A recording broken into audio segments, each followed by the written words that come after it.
رمضان اور قرآن کا آپس میں بڑا تعلق ہے، کیونکہ رمضان المبارک کے اندر ہی قرآن پاک کا نزول ہوا، شب قدر کو نزول ہوا، اور اس کے اندر جتنا ہو سکے انسان کو چاہیے کہ تلاوت قرآن پاک کرے۔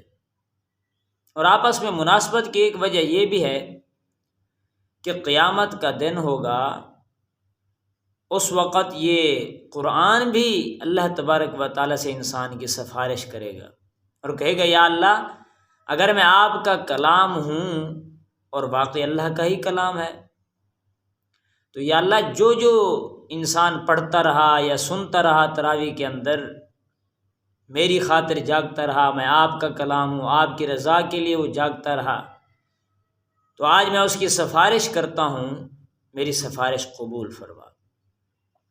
تو اللہ تبارک و تعالیٰ اپنے کلام کی، قرآن کی سفارش قبول فرمائیں گے۔ اسی طریقے سے روزہ بھی کہے گا یا اللہ، میں اگر آپ کی طرف سے تھا اور ہے بھی اللہ کی طرف سے تو یا اللہ یہ میری خاطر اور آپ کی رضا کی خاطر یہ انسان بھوکا پیاسا رہا، تو یا اللہ میں اس کی آج سفارش کرتا ہوں، میری سفارش بھی قبول فرما۔ تو یہ روزہ اور قرآن دونوں چیزیں اللہ کے سامنے اس انسان کی سفارش کریں گے۔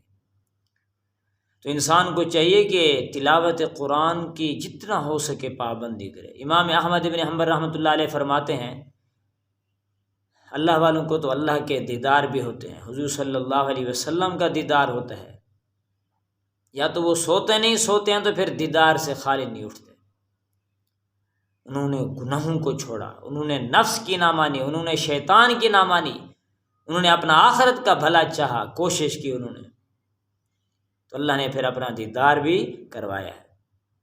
تو امام احمد بن حنبل رحمۃ اللہ علیہ نے اللہ سے پوچھا یا اللہ، خواب میں جب دیدار ہوا کہ سب سے زیادہ اچھا بڑا عمل، پیارا عمل آپ کے نزدیک کون سے؟ اللہ نے فرمایا قرآن پڑھنا، کلام کرنا۔ پوچھا کہ فہمن بلا فہمن، کہ سمجھ کے یا بغیر سمجھے؟ فرمایا جیسے بھی پڑھو گے، سمجھ کے یا بغیر سمجھے، بس میرا قرب ہی حاصل ہوتا رہے گا۔ اور مولانا قاسم نانوتوی رحمۃ اللہ علیہ، مولانا اشرف علی تھانوی رحمۃ اللہ علیہ اپنے ملنے والوں سے وہ فرماتے تھے کہ کثرت تلاوت کیا کرو، بلکہ مولانا اشرف علی تھانوی رحمۃ اللہ علیہ کے بارے میں آتے تسبیحات وغیرہ سے بڑھ کے انسان قرآن پاک کی تلاوت کرے۔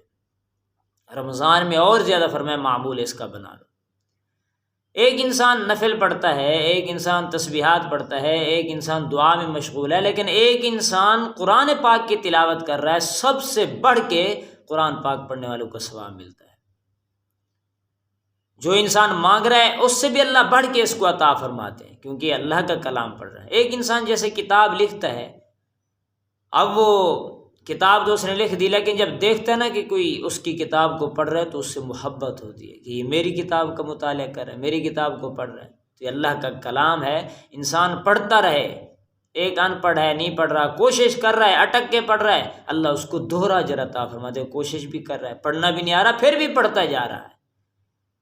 تو اس لیے رمضان کے اندر جتنا ہو سکے انسان قرآن پاک کی تلاوت کا معمول بنے۔ اور اسی طریقے سے حضرت علی رضی اللہ عنہ کا بھی فرمان ہے کہ نماز کے اندر کھڑے ہو کے اگر پڑھو گے تو ایک ایک حرف پہ 100 نیکی ملے گی، اگر بیٹھ کے پڑھو گے تو ایک ایک حرف پہ 50 نیکی ملے گی۔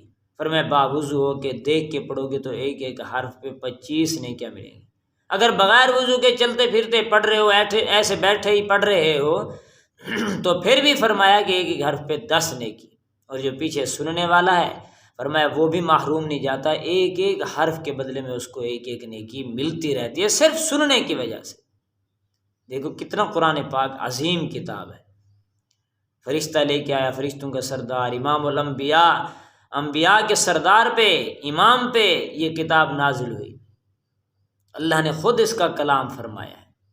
تو برا قرآن پاک کے جتنا ہو سکے انسان تلاوت کرتا رہے، اور کثرت کے ساتھ بلکہ اس کی تلاوت کرے۔ سورۃ یاسین فجر کے وقت، اور سورۃ فتح جو ہے وہ ظہر کے بعد، اور عصر کے بعد سورۃ النبا، اور کچھ نہ ہو سکے تو مغرب کے بعد سورۃ واقعہ، عشاء کے بعد سورۃ ملک، سورۃ سجدہ، یہ تو پڑھ لیا کر۔